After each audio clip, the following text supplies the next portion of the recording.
Hello world of YouTube, welcome to take 2 of my Beck Discography review. I have to redo this because God hates me, or something, but I'm going to be talking about Beck's 13 albums.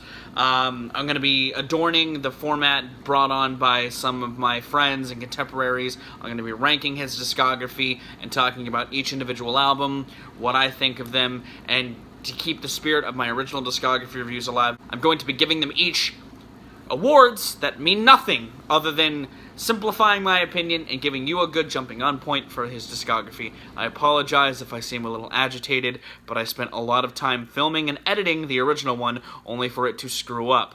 So let's get into this. Talking no shit. So Golden Feelings is my least favorite Beck album, for a few reasons. One, while I like Beck's anti-folk side, I think he does more interesting things later on in his career, and this album, while there's a lot of charm in its lo-fi nature, I don't like some of the production choices that went behind it. That harmony thing that he's done in doses on like Stereopathic, Soulmanure, and Mellow Gold is done ad nauseum all over this thing, and it's kind of obnoxious by the end of the album. I do like some of the esoteric lyrics. This is probably the most esoteric Beck album. The fact that there's like little vignettes and skits amongst this thing is a testament to how like counterculture this album is trying to be.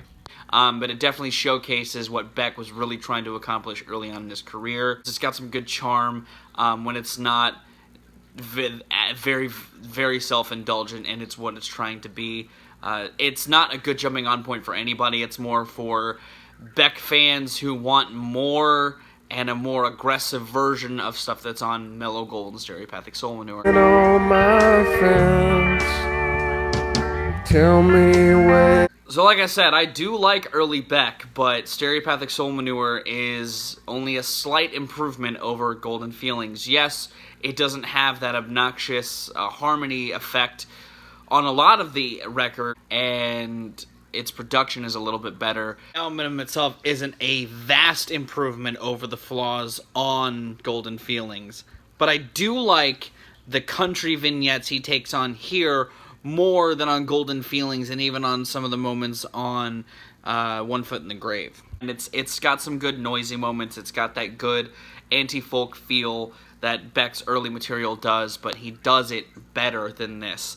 This is definitely necessary, and while listening to this, I can see how he got noticed enough to be put on a label to make records like Loser. This is kind of the bends of his early career. It's got enough earnestness and enough charm with a more palatable production to be noticed, but not enough to be as excellent as the rest of his catalog. Again, not a good jumping on point, but a good record for those who want more anti-folk Beck to sink their teeth into. Left overnight mess. So Mutations is certainly a very interesting beast of an album because it sits between 2 of my favorite Beck records and comes across as a transitional record that I feel like should have come after Midnite Vultures, because it has a lot of proto-Sea Change lyricism on tracks like Nobody's Fault But My Own and Bottle of Blues, but it's not as well harnessed as it is on Sea Change. It almost feels like the bridge between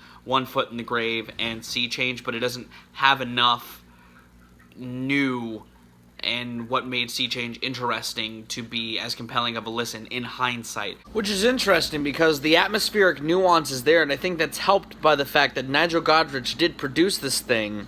They just didn't go the full 9 together. They just kind of dabbled in some ideas while still keeping that slacker rock tone that Beck was known for. So like I said, it's just an interesting beast. There are some good atmospheres on here, though. I do like tracks like Cold Rains that could fit in well on Odelay. It's kind of akin to tracks like Jackass. And I love Tropicalia. I kind of wish Beck did more bossa nova in his time, but unfortunately, this is the only instance of it is on this album. And again, not the best Beck record, but still a really good album. I kind of recommend this for fans of Beck that want kind of a different flavor, almost a what-if scenario. This is kind of his King of Limbs of his discography. There's some vignettes that are similar to stuff he was doing already, and some different ideas that he'll explore better in future releases, but also ideas that he doesn't touch at all since this point. As it goes. 2014 was an interesting year for Beck because I saw him revisiting a style that I don't think anybody really expected him to revisit, given that Sea Change was such a well put together record. And while it's not exactly like Sea Change, there is a little bit of a shift in soul because it's a little more chamber focused as far as its instrumentation and production goes. The focus still is on letting Beck's voice soar and letting his charming songwriting work its wonders, but everything around it's a little more homely sounding. There's more of a focus on shakers, and the acoustic guitars just sound a little more rough around the edges, which gives it its own kind of charm. It's not the first time Beck has retreaded old ground, but this is the one time he's done it very heavy-handedly. The production on here isn't as lush because he doesn't have Nigel Godrich behind the scenes, but I do think what production has done here is still handled very gingerly, and it showcases and helps enhance Beck's charming songwriting that was present on Sea Change. Again, kind of a good companion record for those wanting to go down the path of sad Beck. This is a good record to kind of listen to after Sea Change or parts of the information, but again, really good top-tier music, lower echelon Beck catalog. I loved the tracks that dropped from this thing beforehand, like Blue Moon, and I think that it's interesting to see him reflect this heavily because, again, he doesn't do it much, but when he does it really well. I leaped on the counter like a bird with no hair, running through the mini mall in my underwear. So I'm sure some people are going to be upset that this is this low on the list, and again, I can't stress this enough. Golden Feelings is like a 6, everything from Mutations and up is like an 8 out of 10. I love Beck's catalog, and Mellow Gold is a great record that understandably broke him on the scene. Tracks like Loser and Beer Can have him doing that slacker rap shit. There's a lot of anti-folk stuff on here that was on his earlier stuff, just produced a lot better. Fucking With My Head and Whiskey Clone and fucking Truck Driving Neighbors are all great Beck songs that fucking sound just pristinely. They sound lo-fi enough. Like, they sound really cleanly produced, but they're lo-fi enough, you know what I mean? The production on this thing is fucking top-notch, and the really weird sample work that was present on not only this album, but the B-sides to it, on, like, the Loser single and stuff. There's a lot of, like, weird sound collage, sample work happening that he would perfect down the line. It's in its kind of genesis here, and again, it's a really good kind of set of ideas. This builds Beck's foundation really well. It's as much the Oedipus of his lo-fi days as much as it is its own The Bends, because this needed to happen in order for him to make Odelay, but it couldn't have happened without Stereopathic Soulmanure. It's just as off-kilter and weird as stuff from even Golden Feelings, but it's just harnessed in a better funnel. It's a better digestible package of the stuff he was doing before this. And this is a good jumping on point if you want to get into Beck's more lo-fi, esoteric side, because while there is some esoteric and sarcastic lyrics on One Foot in the Grave, they're not as sarcastic as they are here. This is that peak kind of postmodernism, and it's fucking great. I do love this thing, and if you want more of that, start here and work backwards.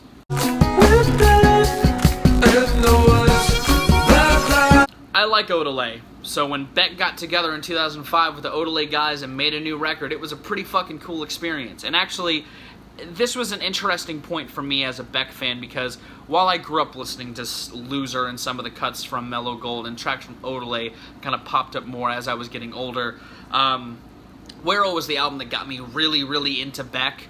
The singles from this record kind of hooked me, and the rest of the record kind of entrapped me as a result. I think that I liked the more cleaner style of production. It's not as sporadic as Odelay, even if it does dip into that here and there. Tracks like Girl, Can de Hueto, and Black Tambourine would not exist on Odelay, and I think that's due in part to them kind of maturing the sound of Odelay and giving it a little more of a structure, which some would see as a detractor. I also see as a detractor.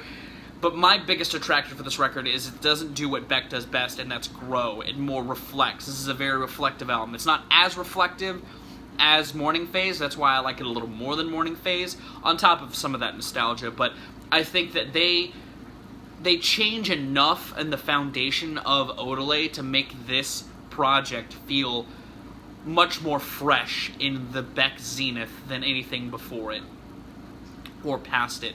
There's some really tight grooves on this thing, and there's some really good weird ideas on here that are done really well. Again, this isn't necessarily a good jumping on point, but it's a good companion record to those that like Odelay and Mellow Gold and that weirder side of Beck. This is still weird, but it's a lesser version of it.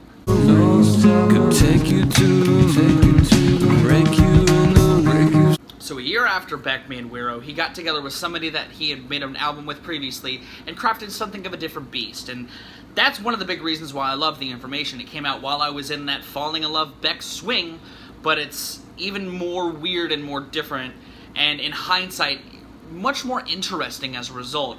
You know, when Beck got together with Nigel Godrich and made Sea Change, that made sense. This doesn't make sense all that much, outside of the fact that some of the tracks like Movie Theme and Soldier Jane and Black Stars have that Nigel Godrich atmosphere with Beck's style kind of thrown in there.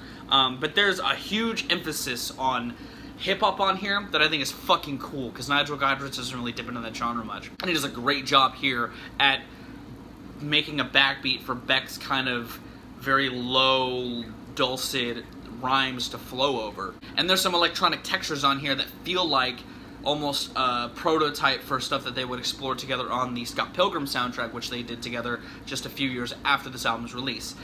Really great stuff. I had it always highly ranked for nostalgic reasons because I liked Guero, but I loved The Information growing up, and it's even more so now. It's not an album I would say I fully revisit all that often, but while doing so for this review, reaffirmed my appreciation I once had for it. It's almost a better sister record to Odelay than Guero is. Guero is like the child of Odelay, and this is like the distant cousin of it. They're kind of cut from the same cloth, but textured oh so differently in such a great way. Now let's talk about an album that no one's gonna agree with me on.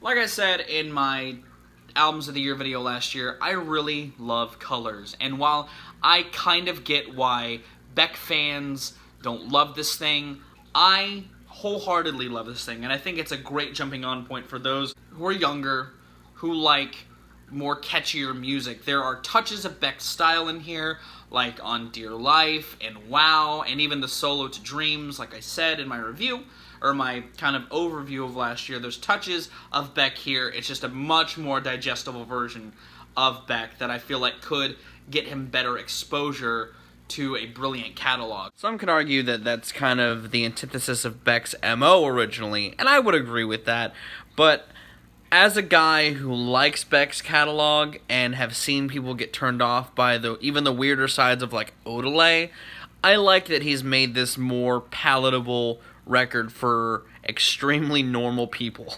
But on top of that, it's just a well-written project. Like, I genuinely love a lot of the hooks. I think Beck is a great pop songwriter, surprisingly, given his roots. And I think that after 13 albums, for him to start with this unappealing, unsavory, just dirty songstress to morph into this pop writer after a long time of making music is an interesting journey.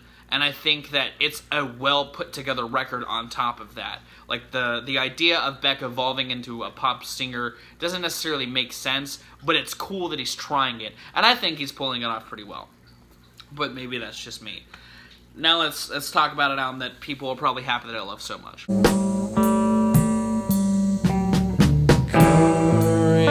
One Foot in the Grave honestly sounds like it could have come out before Mellow Gold and would have made a little more sense, but it on its own is a much better record than any of his anti-folk records because there's a little more charm here. There's a little more earnestness to its production. It still has a lo-fi nature and approach to its sound and its production recording, but its songwriting is complemented by that. Tracks like I Get Lonesome and Sleeping Bag and Hollow Log feel like very earnest folk songs, while there are tracks like Burn Orange Peel and Ziploc Bag that retain a lot of that noisy, unappealing, gross side of Beck's sound that he was notorious for in his early career. It doesn't really strike that balance because there's more earnestness than, you know, irony, but I think that this is a side of Beck that was needed to set foundations that he would expand upon in many better ways down the line.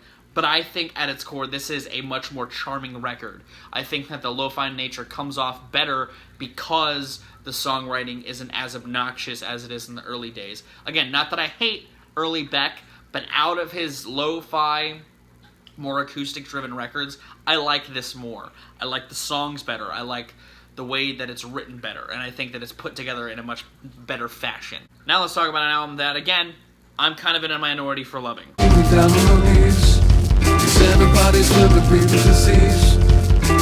Modern Guilt is a really interesting beast because it has Beck at his tightest, at his most idiosyncratic, but I don't mind that. I actually really love this record, and I love what he and Danger Mouse have done here. I like that they do these different types of songs under this one style of veil that Danger Mouse gives him. I like that he's pulling from his own influences in different ways, while also kind of making this just straightforward alternative rock record. This is kind of his In Rainbows, if I were to keep comparing him to Radiohead, like I have a couple times in this review. But I think this is a tight 10 tracks. This is a good album for those that don't necessarily want really, really weird songs, but like kind of an alternative rock style. This is a good album to get into. It's got a tight core, like those bass guitar, drums, vocals, those four are the tightest here than they are in any other Beck record, and that's because while there are electronic textures and there's stringed instruments, they're not the focus. Like on other Beck records, the focus is the weird production, the weird orchestration, the weird compositions, and this is just a tight core album with a lot of Beck's style and a lot of Beck's lyricism, lyric sheet, while under this veil of mood. And it's a cool experience. I really enjoy it. This was honestly the most normal Beck album until we had Colors, and I liked this at the time for the same reason that I like Colors now, only I like the more rock-centric approach that this album takes outside of tracks like Replica and Volcano.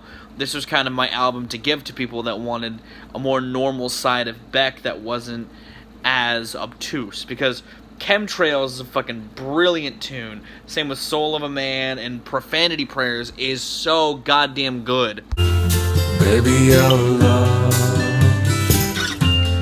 Baby, I... So even while I have really weird opinions about Beck's discography, the two of these three kind of make a lot of sense to a lot of people. Beck Sea Change, it's a lush, beautiful set of somber cuts.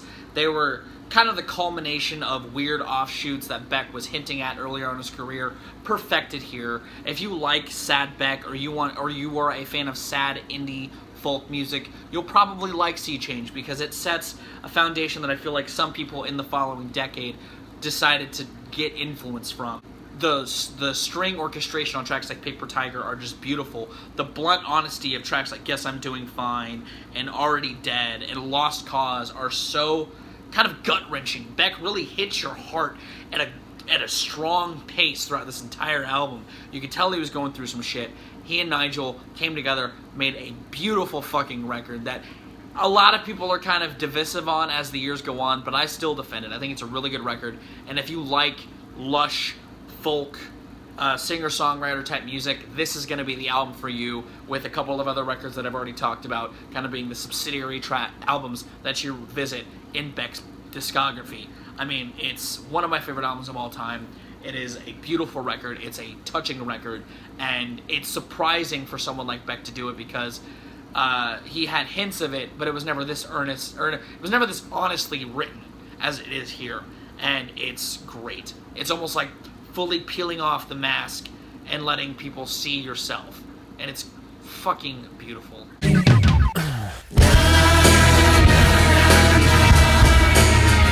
So I'm gonna be real with you. I'm a level. Let's get intimate here for a minute. I fucking love Midnite Vultures. I have other friends that share similar opinions to me, but I do feel like this is the most underrated album in Beck's catalog. It is his only funk album, which some would say this could be his King of Limbs, but this has nothing that he's done since then.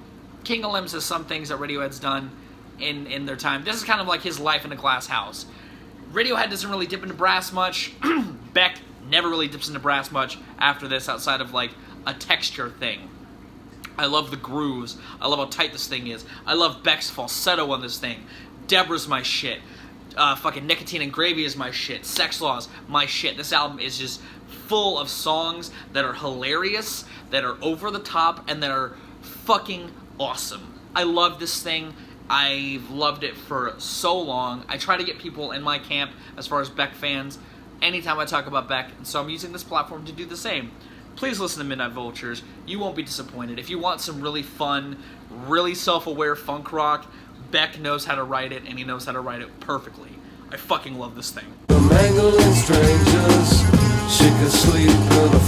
So this is the most obvious pick for a #1 favorite Beck album, but Odelay is just a masterclass in balancing weird Beck with a more digestible, palatable Beck. They've got the lazy rap thing that they were doing on Loser, on tracks like Hot Wax, High Five, and Where It's At. They've got more kind of straightforward rock songs on like Minus, and Lord of the Nose has like this weird kind of folksy sound to it. They've got this alternative country thing on like Jackass and Sissy Neck. Ready Made and The New Pollution have like these really thick drum lines, and The New Pollution has this fucking great brass section. There's a lot in this record that is going on. The sample work is fantastic. Again, when Beck and the Dust Brothers come together, they make some fucking genius shit. While I've had a lot of best jumping on point records, if you want an album that encapsulates Beck's mission statement the best, it's Odelay. I mean, it's his best album. He's revisited it in touches throughout the rest of his catalog since this. I fucking love this thing. Again, one of my favorite albums of all time, if you saw my albums of all time list. I love this thing. It's my Beck Discography review. Again, hopefully this one edits correctly. Hopefully you guys enjoy it. Let me know what you guys think of this new format change. I'm gonna go. I have been Viralrak. You guys like videos, laughs, and situations, and I'll see you another day.